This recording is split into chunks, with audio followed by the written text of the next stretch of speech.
De l'anatomie de l'étoile de mer avec l'appareil digestif, ici en jaune.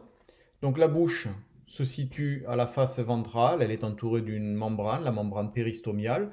L'œsophage est très court et il est suivi d'un estomac en deux parties, une portion cardiaque ici et une portion pylorique.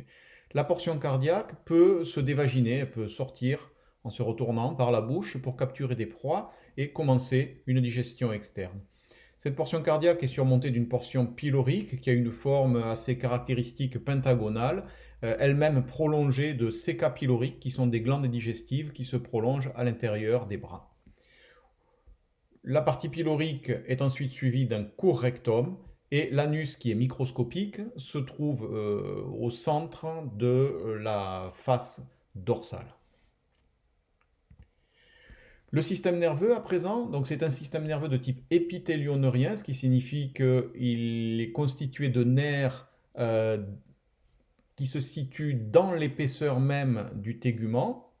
Pour ce qui est de la disposition, donc il y a deux anneaux nerveux, un anneau oral ici dans la région de la bouche et un anneau aboral à l'opposé donc de la région de la bouche ici qui va se trouver plutôt autour du rectum et à partir de ces anneaux eh bien, partent des nerfs rayonnants vers les bras et ces nerfs sont eux-mêmes ramifiés toujours dans l'épaisseur du tégument.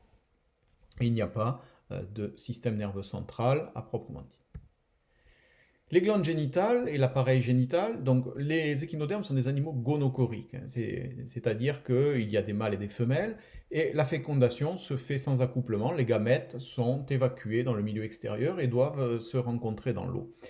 La fusion des gamètes donc va donner un œuf ou zygote, et la segmentation puis la gastrulation aboutira à une larve caractéristique qui est la larve Pluteus, dont on a vu une partie du développement embryonnaire.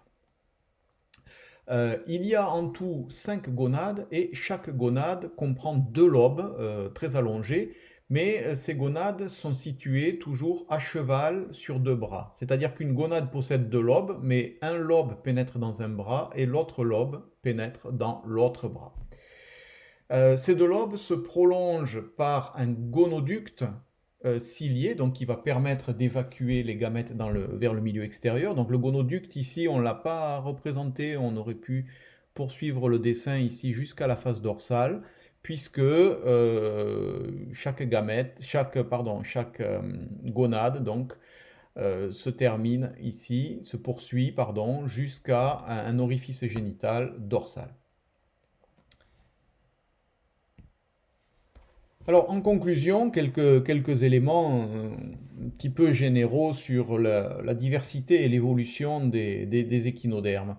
D'abord, c'est des animaux qui sont assez difficiles à situer sur l'arbre phylogénétique. Alors, pour notre arbre simplifié, on les a placés parmi les deutérostomiens du fait euh, de leur mode de développement embryonnaire, la façon dont se forme le mésoderme. Néanmoins, on ne leur connaît pas véritablement d'ancêtres.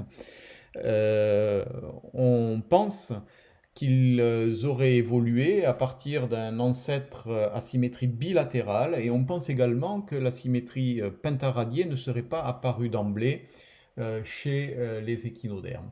C'est un groupe qui n'a pas donné de descendants particuliers et ça a l'air même d'être un groupe un petit peu fermé et voire une véritable impasse évolutive, puisque les échinodermes sont finalement un groupe, une branche, un phylum hyper spécialisé, avec une morphologie très particulière et des animaux qui n'ont pas colonisé d'autres milieux que les milieux marins.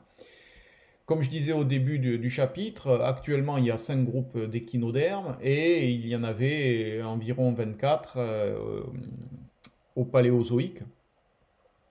Et donc alors, on va dire entre moins 540 et moins 250 millions d'années. Euh, Finalement, les échinodermes n'ont pas résisté aux extinctions de masse successives qui ont frappé le vivant, et notamment à l'extinction, à la crise Permien-Trias, où ont disparu le plus grand nombre d'échinodermes.